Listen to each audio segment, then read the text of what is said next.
Dear students, आज मैं आपको पढ़ाऊँगी प्रेजेंट परफेक्ट टेंस। हम लोगों ने प्रेजेंट इंडेफिनिट, प्रेजेंट कॉन्टिन्यूअस पढ़ लिया है, उसका ओवरऑल सब कुछ कर लिया है।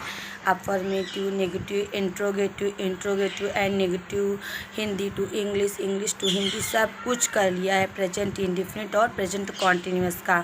तो आज हम लोग जो टेंस पढ़ने जा रहे हैं वो है प्रेजेंट परफेक्ट टेंस। तो आइए सबसे पहले उसकी पहचान जान लेते हैं कि वो क्या है। तो चलिए पढ़ते हैं। तो present perfect tense, present perfect tense को हिंदी में पूर्ण वर्तमान काल कहा जाता है। इसकी पहचान ये होती है जब क्रिया के साथ, मतलब कि वाक्य के अंत में मुख्य क्रिया के साथ चुका है, चुकी है, चुके हैं, या फिर आ है, ई है, ए हैं।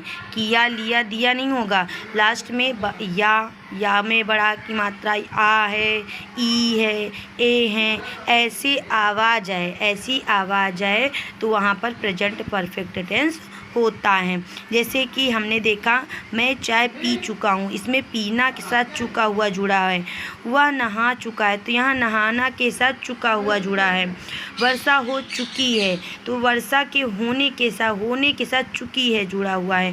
तो जैसे वे यहाँ अभी आए हैं, तो आना, अब यहाँ चुका है नहीं, आ करके आना में जो आना वर्ब होती है उसमें ए है जोड़ दिया गया है, ए है की आवाज़ निकाल दी गई है। तो यहाँ पर ये शो कर रहा है कि ये प्रेजेंट परफेक्ट टेंस है।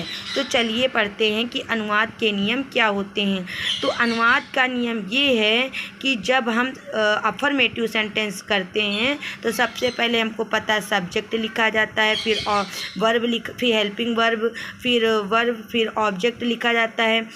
तो जैसे प्रेजेंट इंडेफिनिट टेंस में क्या होता है कि हम साधारण वाक्यों में हेल्पिंग वर्ब का यूज नहीं करते। एक मिनट रुकिए, कॉपी पेन ले लें।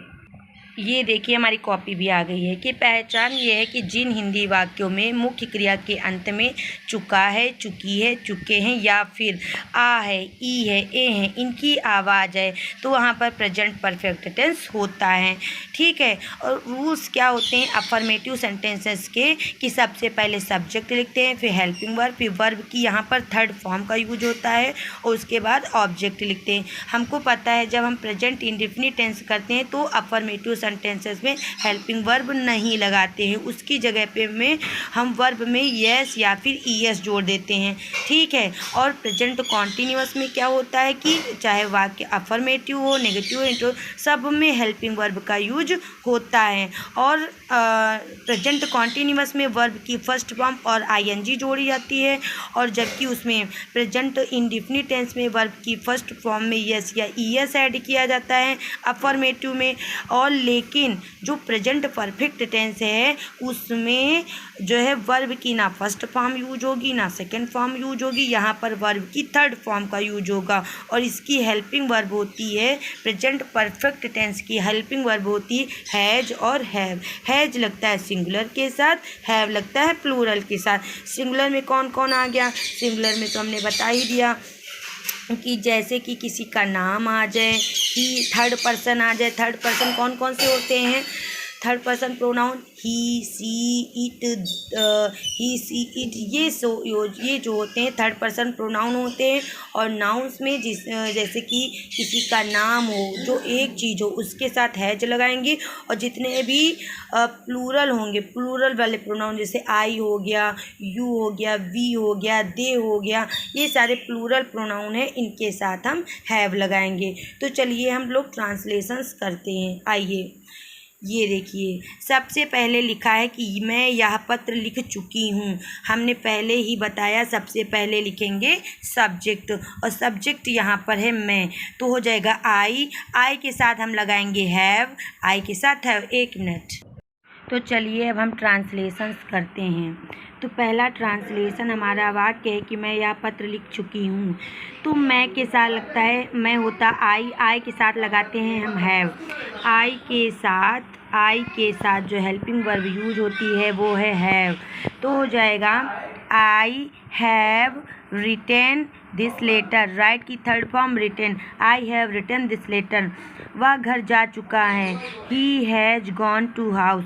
तुमने अपना काम कर लिया है, you have done your work. वर्षा समाप्त हो चुकी है, द रेन हैज़ एंडेड। मैंने अपनी साइकिल बेच दी है, I have sold my cycle. उसने अपना काम कर लिया है, he has done his work. उसने अपना पाठ याद कर लिया है, he has learned his lesson.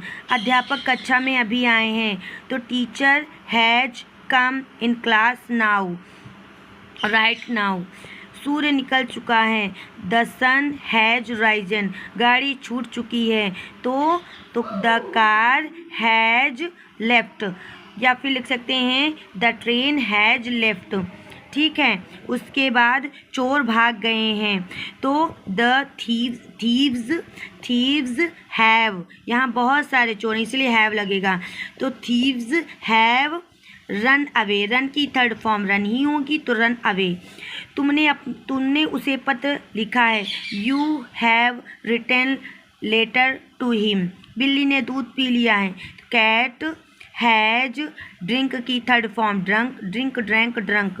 तो बिल्ली the cat has drunk the milk. मैंने घड़ी खो दी है, आई हैव, आई के साथ हैव और खोना होता है लॉस्ट, लॉस्ट मतलब कि third form lost, I have lost my watch. हमने खाना खा लिया है, तो we have eaten the food. लड़के हॉकी खेल चुके हैं, boys have played the hockey. ठीक है, तो ये थे हमारे अफर्मेटिव सेंटेंसेस के, मतलब कि अफर्मेटिव वाक्य के साधारण वाक्यों के अनुवाद, मतलब हिंदी टू आज हमने इंग्लिश किया है। और पहचान भी हमने बता दी है कि जब साधारण वाक्य होगा, सबसे पहले सब्जेक्ट देन हेल्पिंग वर्ब, एक सब्जेक्ट के अकॉर्डिंग हेल्पिंग वर्ब। सब्जेक्ट अगर हमारा ही, सी, इट या नेम में से कुछ हुआ तो हैज लगाएंगे। सब्जेक्ट अगर हमारा प्लूरल हुआ, आई, वी, यू, दे या कोई चीज़, जैसे चोर भाग गए हैं, बहुत सारे चोर हैं तो प्लूरल हो गए, तो उनके साथ हैव।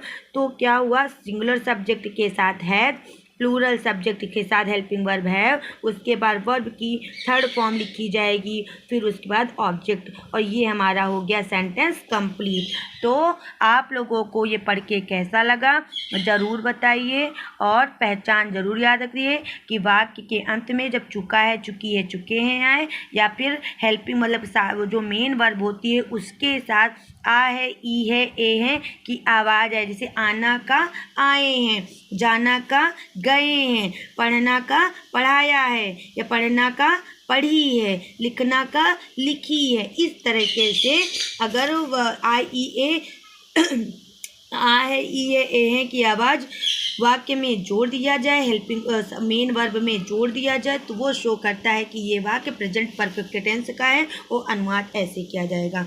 तो आज का ये सेशन होता है कंप्लीट। कल हम लोग मिलते हैं नेगेटिव सेंटेंसेस में। धन्यवाद। आपको ये क्लास कैसी लगी पढ़ के ज़रूर बताइए।